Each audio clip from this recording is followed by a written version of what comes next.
कभी सोचा है कि एक ऐसी भी किताब हो सकती है जिसमें जवाब नहीं बल्कि सिर्फ तकनीकें हों?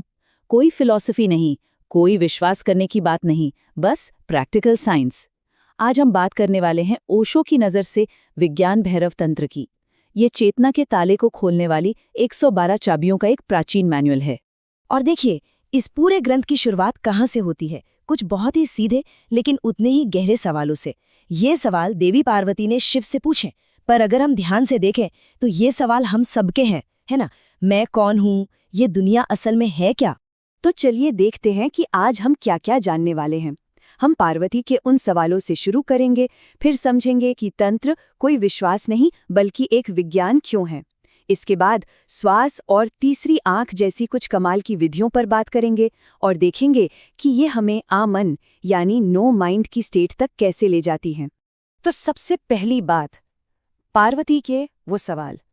देखिए, किसी भी बड़ी खोज की शुरुआत एक सवाल से ही होती है और अध्यात्म की दुनिया में पार्वती के सवाल सबसे बुनियादी, सबसे फंडामेंटल सवाल हैं। पार्वती के ये सवाल सिर्फ जानकारी के लिए नहीं पूछे गए थे, नहीं, इनमें एक गहरी तड़प है, एक प्यास है। वो ये जानना चाहती हैं कि इस बदलती हुई दुनिया में ऐसा क्या है जो कभी नहीं बदलता। वो उस सेंटर को, उस केंद्र को खोजना चाहती हैं जिसके चारों ओर सब कुछ घूम रहा है।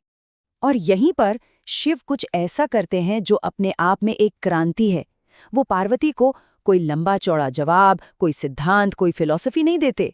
वो उन्हें विधियां देते हैं, टेक्निक्स। कहते हैं, मानो मत, खुद करके देखो, खुद जानो। इसको ऐसे समझ सकते हैं, फिलॉसफी पूछती है ये दुनिया क्यों है, जबकि साइंस पूछता है ये दुनिया काम कैसे करती है। तंत्र पूरी तरह से साइंस के रास्ते पर चलता है। ये क्यों में नहीं उलझता, ये सीधे बताता है कि अपनी चेतना को कैसे बदला जाए। ये एक हाउ टू गाइड है।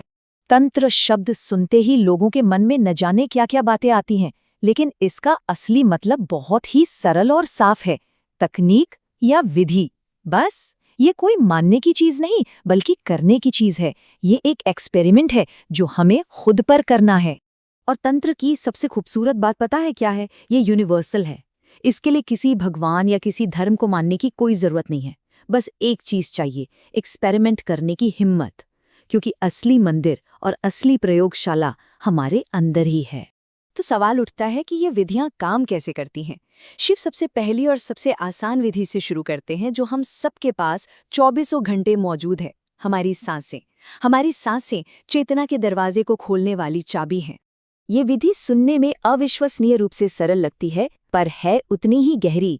करना क्या है? बस अपनी सांस के 4 हिस्सों पर ध्यान देना है।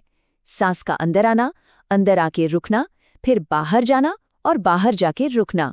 कुछ करना नहीं है, बस एक साक्षी की तरह, एक गवाह की तरह इसे देखना है। और असली जादू, असली राज, वो सांसों में नहीं बल्कि उन 2 सांसों के बीच के छोटे से गैप में छिपा है। वो पल जब न सांस अंदर आ रही है न बाहर जा रही है, सब कुछ ठहर गया है, बस वही पल है। शिव कहते हैं कि उसी एक पल के ठहराव में वो घटना घट जाती है। अचानक मन गायब हो जाता है और कोई अपनी असलियत का, अपने होने का अनुभव करता है। वही आनंद है, वही परम शांति है। सांस के बाद चलिए अब एक और बहुत ही शक्तिशाली विधि पर आते हैं, तीसरी आंख का ध्यान। मतलब अपनी पूरी जागरूकता को दोनों भौहों के बीच ले आना। तरीका बहुत सिंपल है, बस आंखें बंद करके अपना सारा ध्यान, सारा अटेंशन दोनों भौहों के बीच के एक पॉइंट पर ले आना है। ऐसा माना जाता है कि यहीं पर हमारी तीसरी आंख, या जिसे विज्ञान में पीनियल ग्लैंड कहते हैं, वो मौजूद है। चेतना का एक बहुत ही महत्वपूर्ण सेंटर।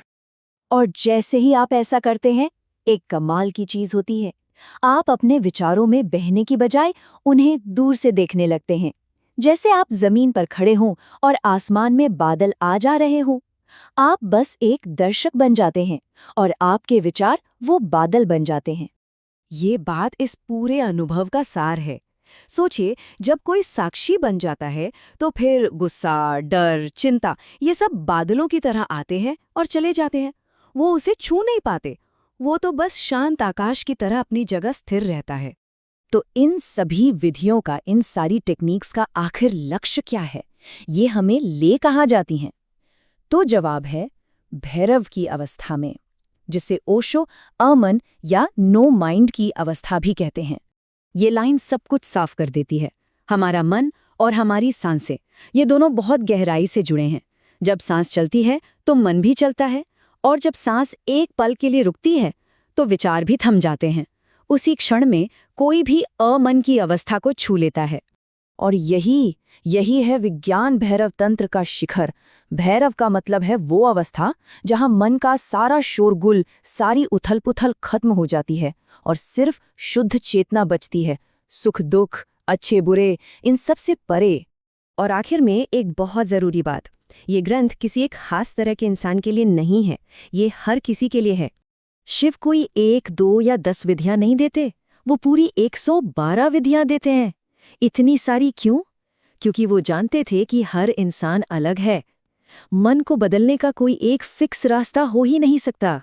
ये ग्रंथ तो जैसे चेतना की खोज का एक पूरा एनसाइक्लोपीडिया है। इसके पीछे जो सोच है वो बहुत ही गहरी और खूबसूरत है कि जैसे हर ताले की अपनी एक अलग चाबी होती है, ठीक वैसे ही हर इंसान के मन के लिए एक खास ध्यान की विधि होती है। इन 112 विधियों में से कोई ना कोई एक चाबी हर किसी के लिए बनी है। तो अब सबसे बड़ा सवाल ये उठता है कि इन 112 चाबियों में से वो कौन सी चाबी है जो किसी के भीतर के दरवाजे को खोल सकती है? और ये खोज, ये हर इंसान की अपनी निजी खोज है। विज्ञान भैरव तंत्र रास्ता दिखा सकता है, पर उस रास्ते पर चलना तो खुद ही पड़ता है।